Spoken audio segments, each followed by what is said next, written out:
To godiya ta tabbata ga Allah subhanahu wata'ala da ya ba mu dama yau muka zo muke magana da ku. Zan ɗauki wannan dama na yi godiya na musamman ga mutanen Gombe da suka bani dama na yi ko kuma na zama gwamna jihar Gombe na wurin tsawon shekara 8, kuma na sake samun dama domin na yi takara a cikin jihar Gombe na kujerar sanata. To a matsayina na musulmi na yadda Allah ke ba da mulki ga wadda yake so, Allah ke kuma hana mulki ga wadda yake so. Kuma don ya hana ka baka gaza ba, kuma don ya baka baka fi kowa ba. Kuma na yadda da wannan makaddari da yake ban samu nasara ba. Ina ƙara kira ga magoya bayana da su ci gaba da bani goyon baya. Wataƙila wannan sanadi ne na alheri da zai zo a gaba ninkin ba ninkin ba ninkin.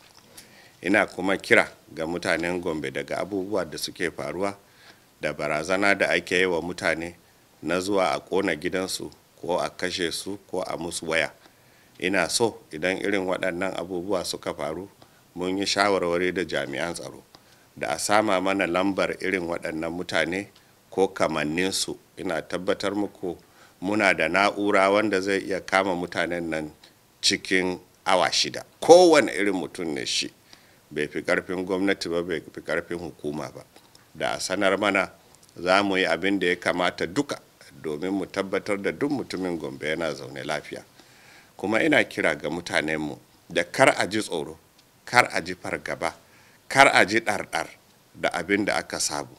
Duk abin da aka sani za a yi duk abin da ya kamata domin a tabbatar da an gabatar da shi kuma mutumin Gombe ya zauna lafiya.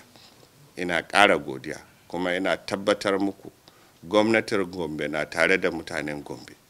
Gwamnatin Gombe ba za ta yi gwiwa a ƙasa ba wurin ganin cewa an zalunci mutumin Gombe ko an cuce shi. Ina ƙarfafa ku, amma daga abin da muke gani zaɓi namu ko kuma zaɓi naku, ko mu zaɓi zaman lafiya ko mu zaɓi tsoro a gwamnatance a cikin shekarun da za su zo. Insha Allah, Ubangijin Allah ya mana zaɓi mai kyau, Allah ya mana dace da alheri, Allah kuma ya ba mu lafiya da zaman lafiya. Assalamu alaikum wa rahmatullah.